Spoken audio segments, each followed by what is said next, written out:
So far we've been talking about what we've called the prophetic cycle in religion, in religious history.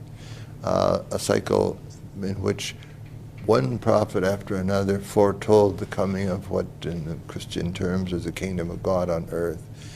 And last time we were focused on the role of the Bab in closing that cycle and in opening what has been called the cycle of fulfillment. And so what and that means the fact that what we are engaged in today, we Baha'is, is the building of the foundations of this kingdom. Now, what one has to remember, I think, is that probably what is probably the case with most members of the major faiths that you can think of, Islam, Christianity, Judaism, the coming of the day of judgment or the establishment of the kingdom of heaven or whatever was something that was going to take place on another realm entirely, in some sort of metaphysical realm. It wasn't understood as something that humanity itself is going to be very much involved in. It was going to be done for humanity, or if you like, to humanity, and then humanity would benefit from it.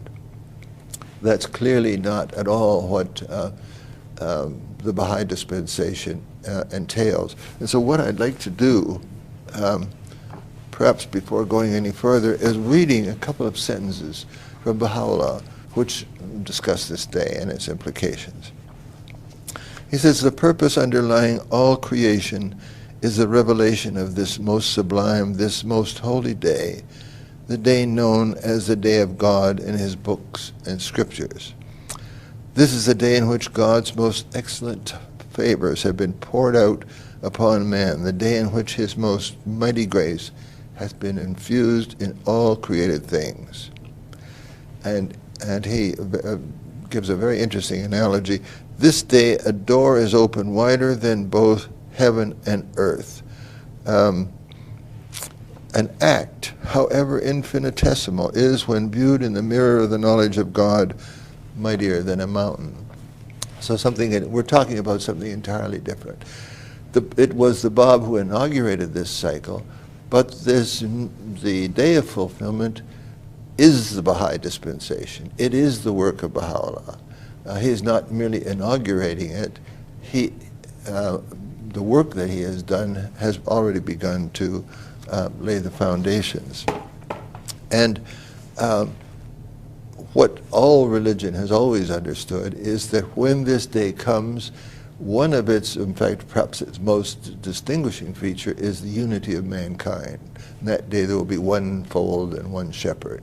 Mankind will be one people, or at least, I suppose, people of many of other religions would have said the saved, at least, would be members of a single community inhabiting the city of God, which would have descended out of heaven.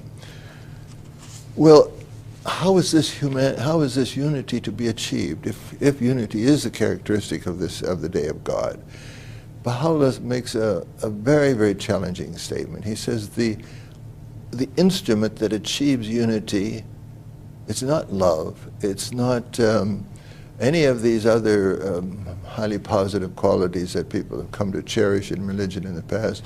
It is justice. This is the day of justice.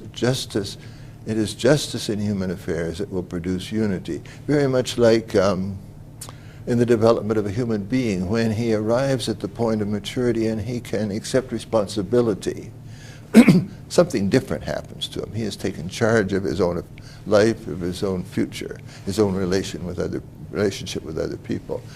Justice is that point in the collective life of mankind, the operation of justice in human affairs. The proof of the power of justice to bring about unity, the unarguable proof, is the existence of the Baha'i community. Without wanting to sound, I guess one is going to sound extravagant, perhaps, because God is pretty extravagant, and certainly what he's doing in this day is very extravagant. The Baha'i community is a miracle. It's unique. There is no association of human beings, whether it's religious, political, social, whatever you want to call it, on earth today that has survived even its early years, let alone its later years, with its unity intact. The blight of faction and sect and denomination and party is universal. And it's not only today, of course, it's throughout history. Never before has there existed on earth a community of people, and particularly one drawn from the whole diversity of humankind, that functions as one organized community.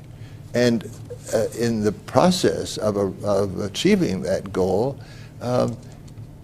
Baha'is have seen the old threat of sectarianism completely defeated. Sectarianism can no more survive in a Baha'i context, in a Baha'i society, a Baha'i community life, than earthworms or bugs could survive in the bright sunlight of a noonday. And they never have.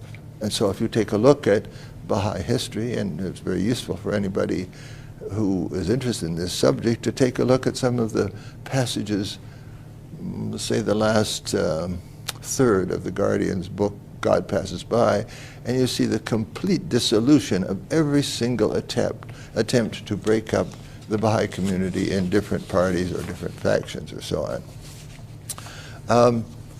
The Baha'i community, therefore, is the proof, and again, let me say the unarguable proof, that humanity in all its diversity can learn to live and work as one human family in one global homeland, which is the planet itself. And you can't argue with this. You can't say that's not possible for people, and a lot of people, I guess, who say that today, because some 5 million people, with the whole diversity of the human race entailed, have done it quite successfully. And as the community grows, the strengths that come from unity, as Baha'u'llah promised would be the case, have steadily increased. So, in a sense, you could say, in an important sense, I think, it's fair to say that the Baha'i community is a model. At the very least, it's an encouraging model to others who are hoping that humanity can overcome this propensity to war and so on, and create a global society. And let me give you, it's worthwhile pausing, I think, to take a couple of examples. We take the law of Hukuk Allah in the Baha'i faith. Now, Hukuk Allah is an expression of divine justice. As for the rest of our lives, we give to the cause what we want to do. We give whatever, each one of us gives whatever he or she chooses to give. He or she gives it in complete confidentiality and feels perfectly at one with God in doing so, because God said that this is exactly what we're free to do. However, there is one additional feature in this whole area of human activity, and that is this law of Hukuk Allah, or the right of God, because God is pretty smart. He realizes that I, for example, or anybody else, when I think of giving a contribution to the Baha'i Fund, I will tend to favor those things that are closest to me, my own locality, my own national community. And they get the bulk of the funds I contribute, but then I give a smaller amounts perhaps to continental or international funds. Well, God isn't satisfied with that, because the result of that obviously is that Baha'i communities that are in wealthy nations will prosper, will never have any problem drawing funds, or at least they won't have a lot of problem in drawing the funds necessary to accomplish what they want. What about the rest of humanity, where the societies themselves, the economies, are at the bottom of the heap? And the law of Hukuk Allah is the means by which God plans to take care of that, because each Baha'i, when he gives to the trustees of this fund 19% of everything that he has left after he has paid all his own expenses, after he has lived as he feels he should live. 19% goes to this, and those funds are used for the progress of the faith throughout the whole world.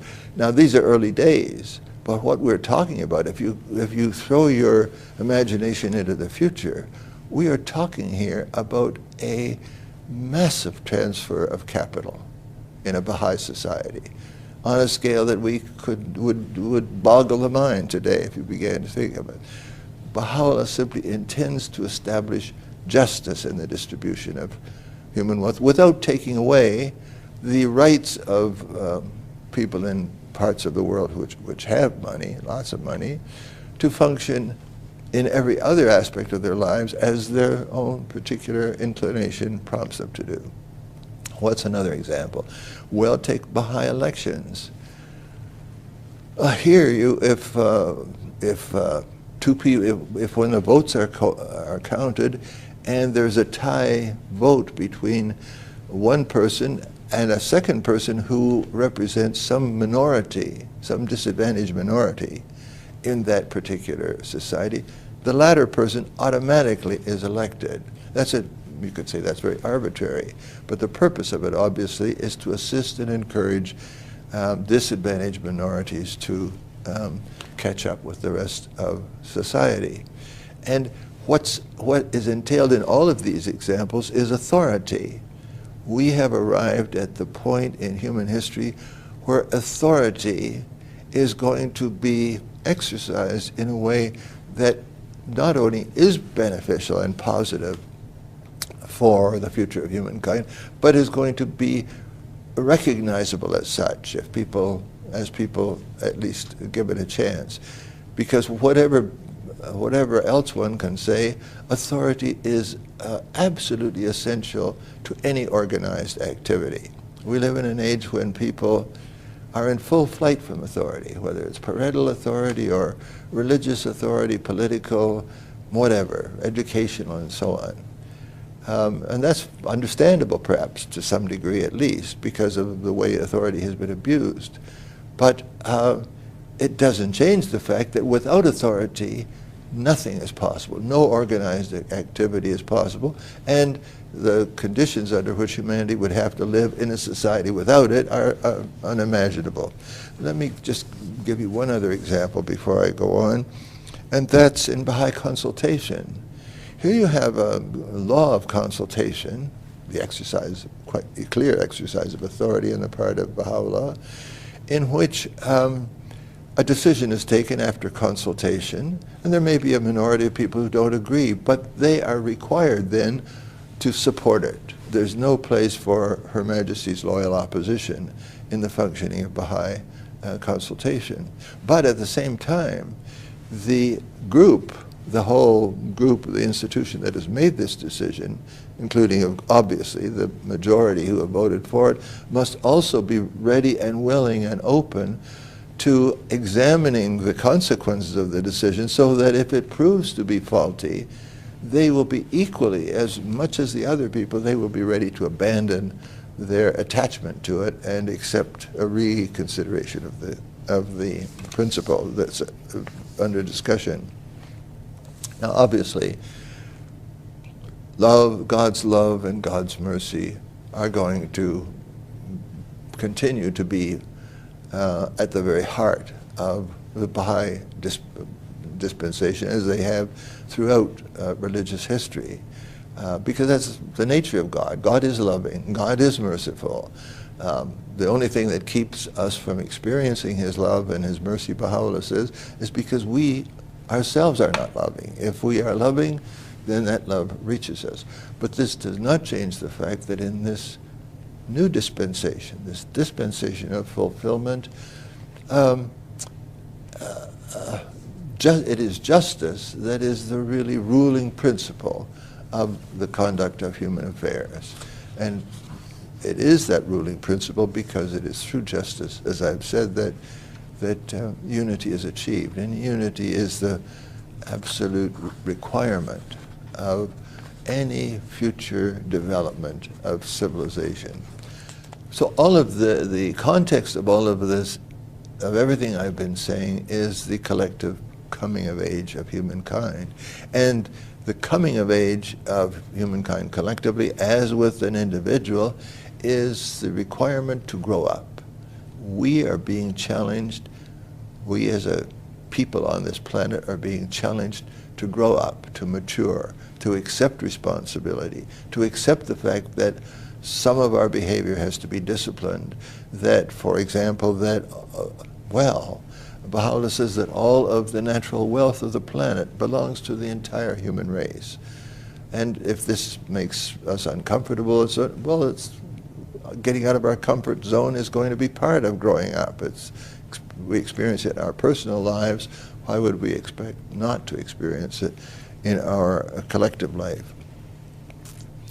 But because we're rational souls, we have to do our very best, I think, as Baha'is, not merely to obey, not merely to submit, but as I think I mentioned in another context, but to understand why and how these evolutionary processes work, and to keep in mind constantly that we're not talking just about other people. If we're going to be useful to the human race, if we're going to provide a model, if we're going to provide encouragement, then we have to understand that we ourselves will be facing these challenges first. And we will not be useful if we have not responded to these challenges. That's what's ahead of us. The very fact that the cause is a stage in an evolutionary process, even though it's at a moment, the stage where everything has changed, everything has reached a moment of fulfillment. Nevertheless, it's a process that we're challenged to look at, and if we ever fall into the habit of imagining that we have arrived and the rest of poor mankind is still struggling in the darkness, then we ourselves have missed the boat completely. It's to the extent that we face the inevitable challenges that authority presents us with. The minute you encounter authority, you are challenged. You are challenged to begin to think, why is this authority, do I understand what the authority is requiring? Do I understand why that authority is requiring it? Am I imagining that here I'm still dealing with my father or something? Or my grade 1 school teacher? No, authority is the authority that God has, the authority I'm speaking about, is the authority that God has expressed for the guidance of mankind. And that's the goal that we have constantly to keep in mind. Let me just close these comments, which are perhaps too extensive already, but all of the great religions have pointed us to the enormity of the changes that are taking place today. In the past, I think people have tended to think of the coming of the kingdom of heaven or the descent of God out of heaven, as in Islam, as something that would take place in some sort of a metaphysical realm in which things are just done for us, and we accept it and benefit from it. But that's not the kind of, that's not the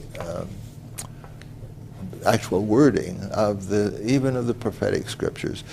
The Bible says, in that day the mountain of the Lord's house shall be established at the top of the mountains, and all nations shall flow unto it. This is very much something above this world. This is not some realm out in space, up in the sky or so on.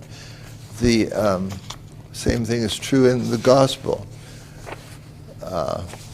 St. John says, and I saw the holy city coming down from God out of heaven, and the glory of the Lord shall be its light. It will be here on earth. It will be, he compares it to a city, and the light that he's speaking of, obviously, is the light of understanding that will make possible for people to live together as one global society. And the Quran extends this, as it very often does, in one sweep to the whole of the planet, it says, even as we produced the first creation, so shall we produce a new one. A promise we shall certainly fulfill.